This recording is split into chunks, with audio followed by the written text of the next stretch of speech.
Euzu billahi mineşşeytanirracim. Bismillahirrahmanirrahim. Elhamdülillah ve salatu ve selamu ala Resulillah.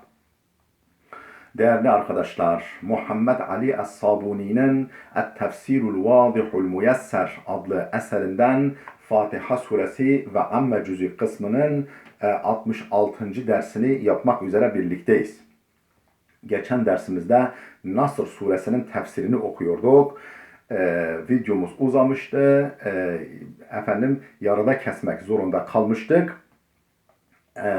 Neyi işliyorduk? Son ayetini fesebbih bihamdi rabbike ve estağfirhu innehu kâne tevvâba ve demiştik ki bu sure-i celile Peygamberimizin vefatını haber vermektedir. Vefatının yaklaştığını ona tembih etmektedir. Sayfanın sondan 1, 2, 3, 4, 5, 6, 7, 8. satırında kalmıştık. Oradan itibaren okumaya devam ediyoruz. Buyuruyor ki وَلِهَذَا yani Peygamberin vefatını haber verdiğinden dolayı, ona işaret ettiğinden dolayı lemma nazalet hâzihi suratul kerimetu bu sure-i celile nazil olduğunda قَالَ الرَّسُولُ لِعَائِشَةَ Hazreti Peygamber değerli eşi Hazreti Ayşe validemize dedi ki ma urahu illa kad hadara eceli bana öyle geliyor ki ecelim yaklaştı. Bana öyle geliyor ki ecelim yaklaştı bu sure indiğinde. Ve haraca sallallahu aleyhi ve sellem kel muveddi'i li ashabihi. Peygamber evinden çıktı. Sanki sahabileriyle vedalaşmaya gitti. Vedalaşır gibi sahabilerin yanına vardı. Fekhataba fihim fekal. Onlara hitap etti, onlara bir konuşma yaptı ve o konuşmasında şöyle dedi. İnna Allaha hayyara abden beyne dünya ve beyne ma indehu fehtara ma indallah. Allah bir kulunu dünya ile kendi katındaki hayat, kendi katındaki nimetler arasında serbest bıraktı. O kul Allah katında olanı tercih etti.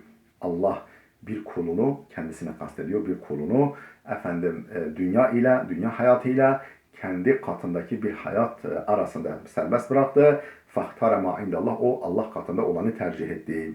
Febeka Ebu Bekir radıyallahu anhu bunun üzerine Hazreti Ebu Bekir ağladı ve kâle fedeynâke bi enfusina ve âbâina ve evlâdina ya Resulallah. Canımız, anne babamız ve çocuklarımız sana feda olsun ya Resulallah. Allah ömrümüzü senin ömrüne katsın ya Resulallah. Biz ölelim sen ölme ya Resulallah anlamında böyle söyledi. Kâle ravi bu hadisi rivayet eden zat diyor ki فَعَجِبْنَا لِبُكَائِهِ اَنْ يُخَيِّرَ اللّٰهُ عَبْدًا مِنْ عِبَادِهِ وَيَبْكَ لَهُ Ebu Bekir'in فَعَجِبْنَا لِبُكَائِهِ Biz Ebu Bekir'in ağlayışına hayret ettik. Ya Peygamber ne dedi ki, ne demek istedi ki ağlıyor diye. Yani Allah bir kulunu dünya hayatıyla kendi katındaki bir hayat arasında serbest bıraktı. O Allah katındaki hayatı tercih etti.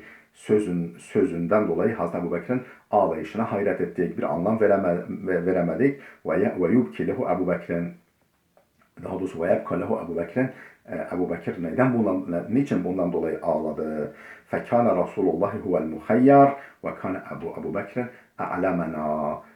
Aslında bu serbest bırakılan kişi herhangi bir kul değildi. Hazreti Muhammed'di ve Ebu Bekir bu ağlayışıyla bu tepkisiyle meseleyi anladığını gösteriyordu ve ağlayışıyla bunu bize haber veriyordu. Yani biz tam anlayamadık Peygamberin mesajını ama Ebu Bekir anladı ve ondan dolayı ağladı. Ravahul Bukhari bu hadisi Bukhari nakletmiş. Ve ruviye an İbn Abbas'in ennehu kal.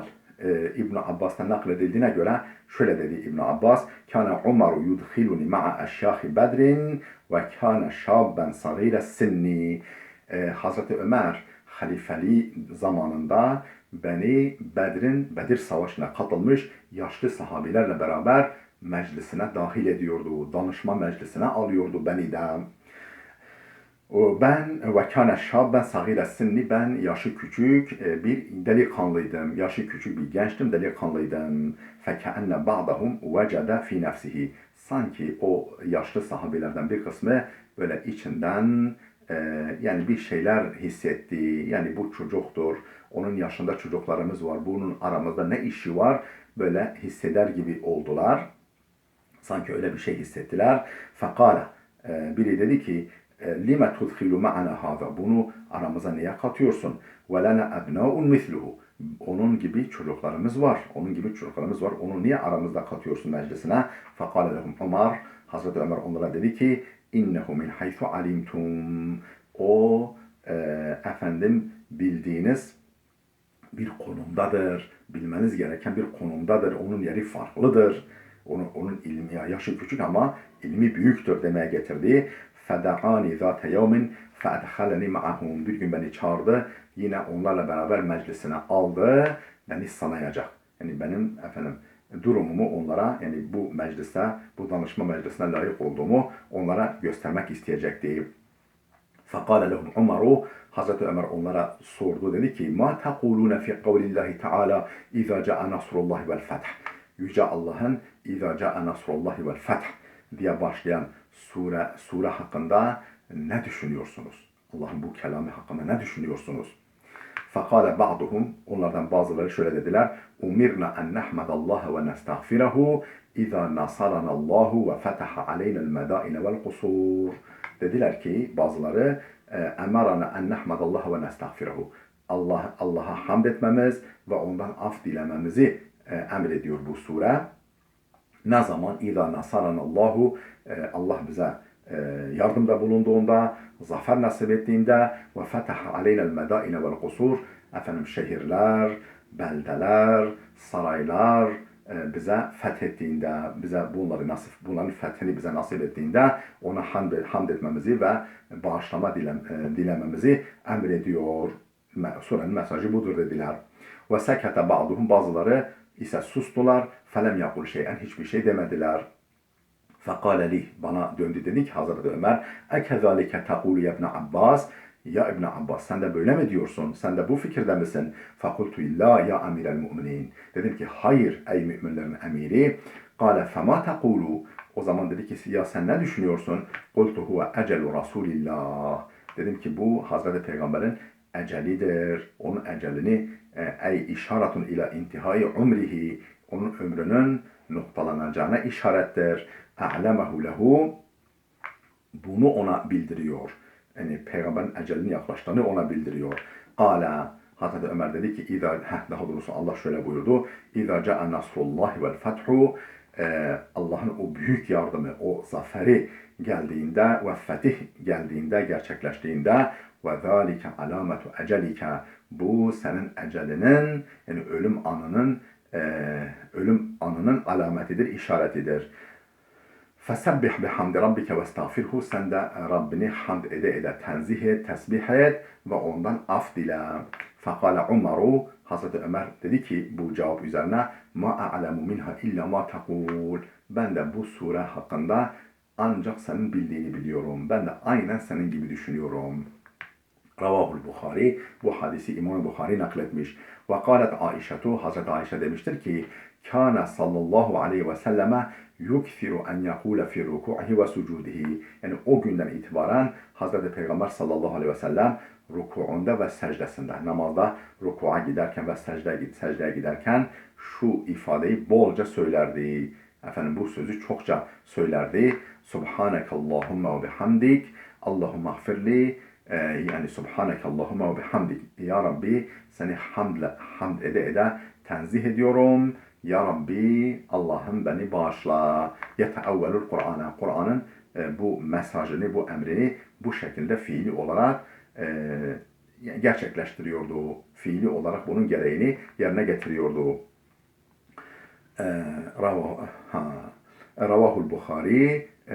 Bu hadisi Buhari nakletmiş. Vakat kânel emru kezalike. Nitekim durum aynen öyle oldu. Fakat intekala sallallahu aleyhi ve selleme ila civari rabbihi. Hazreti Peygamber sallallahu aleyhi ve sellem Rabbinin komşuluğuna, yani Rabbinin rahmetine intikal etti. Ba'da haccetil veda bi fetretin vecizetin. Hiye 80 yevmen. Veda haccından kısa bir süre sonraki 80 gündür peygamber vefat etti. Malumunuz bu yani Mekke'nin fethi ne zaman olmuş? Hicri 8. yılda. Hicretin 8. yılında Ramazan ayında. Peygamber ne zaman vefat etmiş? Hicretin 10. yılında Hicretin 10. yılında vefat etti. Yani çok geçmeden peygamber vefat etti. Ve dufine fil ravdati şerife Ravde-i Şerife'de yani Peygamber Efendimiz Umme'nin kadında defnedildi. فَكَانَ ذَٰلِكَ تَعْو۪يلًا لِهَذِهِ سُورَةِ الْكَرِيمَةِ İşte Peygamberimizin vefatı ve bu şekilde yani o surenin inişinden sonra o secdelerde, rükularda o şekilde dua etmesi Sure-i Kerime'nin, Sure-i Celile'nin tevili olduğu yani gerçek manası ne olduğunu gösterdi. Ve kâne yevmen hazinen Peygamberimizin vefat etmesi çok hüzünlü, çok üzüntülü bir gün oldu. Bâlegal vat'u ve te'firu ala nüfusil muslimin bu etki ve bu tesir Müslümanların ruhlarında zirveye ulaştı. Yani çok büyük, yani çok şiddetli derecede etki yaptı, tesirde bulundu bu olay, Peygamberin vefatı. Hatta kâdu yefkadûne rüştehum. O kadar ki neredeyse kendilerini kaybedeceklerdi, şuurlarını kaybedeceklerdi. O kadar üzüldüler sahabe. Ravat Tirmizi'yu an Enes'in ennehu kal. Tirmizi'nin Hazreti Enes'ten naklettiğine göre Enes demiştir ki lemma kânel yevmullezî dehale fihi Resulullah el-Medinete. Hazreti Peygamber sallallahu aleyhi ve sellem'in Medine'ye giriş günü olduğunda yani ilk defa Medine'ye geldiğinde ilk defa Medine'ye girdiği gün adâ'e minha kullu şeyin. O Medine'nin her şeyi aydınlanmıştı. Adeta bizim gözümüzde her şey parlak, her şey güzel, her şey alımlı, her şey canlı, her şey nurluydu. Bize öyle geldi yani Peygamber güneş gibi adeta Medine'ye doğru her tarafı gözümüzde parlattı. فَلَمَّا كَانَ الْيَوْمُ الَّذ۪ي مَاتَ ف۪يهِ Fakat onun ölüm günü, vefat günü geldiğinde اَظْلَمَ مِنْهَا كُلُّ şeyin Medine'nin her tarafı, her şey karardı, karanlığa gömüldü adeta bizim gözümüzde. وَمَا نَفَضْنَا الْاَيْدِيَ مِنْ دَفْنِ رَسُولِ اللّٰهِ Biz Peygamberimizi, Hazreti Peygamberi Allah Resulü'nü toprağa gömdüğümüz an ve inna lefi defnihi biz henüz onun defnindeyken, henüz mezarın başındayken hatta enkerna kulubena biz fenalaştık, kendimizi tanıyamaz olduk. Biz neydik, ne olduk ya kendimizi bile tanıyamaz olduk. Bambaşka yani çok olumsuz bir hale düştük. İnteha tefsiru suratın Nasr. Nasr suresinin tefsiri burada bitti. Bizim dersimiz de burada bitsin, dursun. Gelecek dersimize kadar Allah'a emanet olun.